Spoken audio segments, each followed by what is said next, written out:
السلام علیکم ورحمۃ اللہ تعالی وبرکاتہ۔ آپ تمامی حضرات کو حضور خواجہ غریب نواز کا 808واں عرس بہت بہت مبارک ہو۔ آج ہم اپنی اس ویڈیو میں یہ جاننے کی کوشش کریں گے کہ کیا واقعی حضور خواجہ غریب نواز کی حضور غوث اعظم سے ملاقات ہوئی ہے یا نہیں۔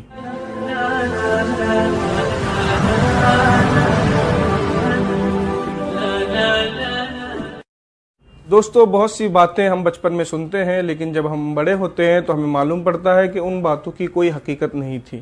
انہی باتوں میں سے ایک بات یہ بھی ہے کہ ایک مرتبہ حضور غوث اعظم رضی اللہ تعالی عنہ حضرت خواجہ غریب نواز سے عشاء کی نماز کے بعد فرماتے ہیں، کل صبح فجر کی نماز میں جو بھی شریک ہوگا وہ جنتی ہے۔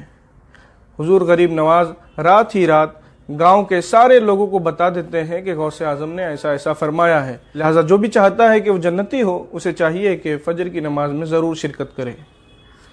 صبح جب فجر کی نماز میں غوث اعظم دیکھتے ہیں کہ بھیڑ کافی ہے، ساری مسجد کھچا کھچ بھری ہوئی ہے، تو غوث اعظم سمجھ جاتے ہیں کہ لگتا ہے معین الدین نے سب کو بتا دیا ہے کہ رات میں ہمارے درمیان کیا باتیں ہوئی تھی۔ واقعہ نگار اکثر ایسے واقعات بتانے کے بعد کہتے ہیں کہ غریب نواز کو غریب نواز کا لقب اسی واقعے کے بعد ملا تھا۔ اسی طرح کا ایک اور واقعہ ہم سنتے ہیں کہ وہ کاسا جس میں آنا ساگر کا سارا پانی سما گیا تھا، وہ کاسا غریب نواز کو حضور غوث اعظم نے دیا تھا۔ اس طرح کے اور بھی واقعات ہیں، لیکن اس طرح کے واقعات کا ثبوت اسی وقت ہو سکتا ہے جب یہ ثابت ہو کہ غریب نواز اور حضور غوث اعظم کی آپسی ملاقات ہوئی ہے۔ لیکن جب ہم اس مسئلے کی تہ تک جاتے ہیں تو ہمیں پتہ چلتا ہے کہ دونوں بزرگوں میں آپسی ملاقات ہوئی ہی نہیں ہے۔ وہ اس طور پر کہ حضور غوث اعظم کے جتنے بھی سیرت نگار ہیں سب اس بات پر متفق ہیں کہ حضور غوث اعظم کی وفات 561 ہجری میں ہوئی ہے۔ وہیں پر حضور خواجہ غریب نواز کی سوانح لکھنے والے یہ کہتے ہیں کہ حضور خواجہ غریب نواز کی ولادت 537 میں ہوئی ہے۔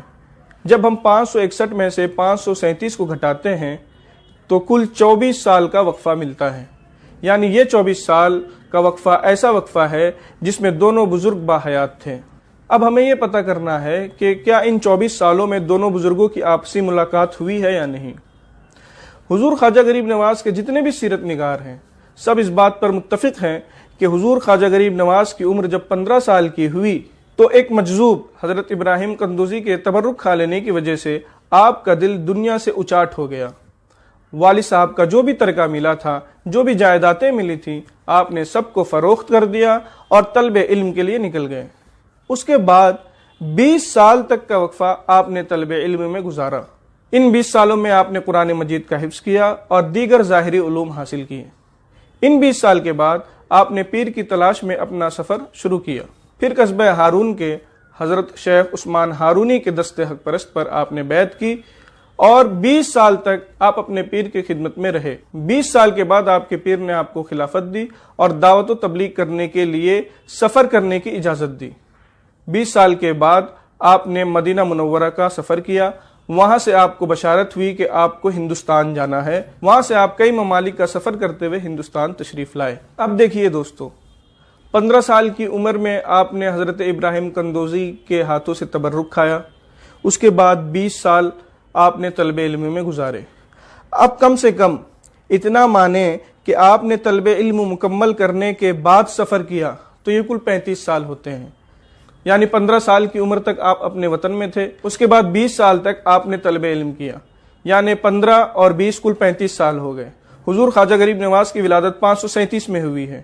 15، 20، 35 اور 537 جب اس کو جمع کرتے ہیں تو 572 ہوتے ہیں۔ اگر ہم کم سے کم یہ مانیں کہ طلب علم کے فوراً بعد حضور خواجہ غریب نواز نے سفر کیا ہے تو حضور خواجہ غریب نواز کا پہلا سفر 572 میں ہوتا ہے، جبکہ حضور غوث اعظم اس سفر سے 11 سال پہلے یعنی 561 میں ہی انتقال فرما گئے تھے۔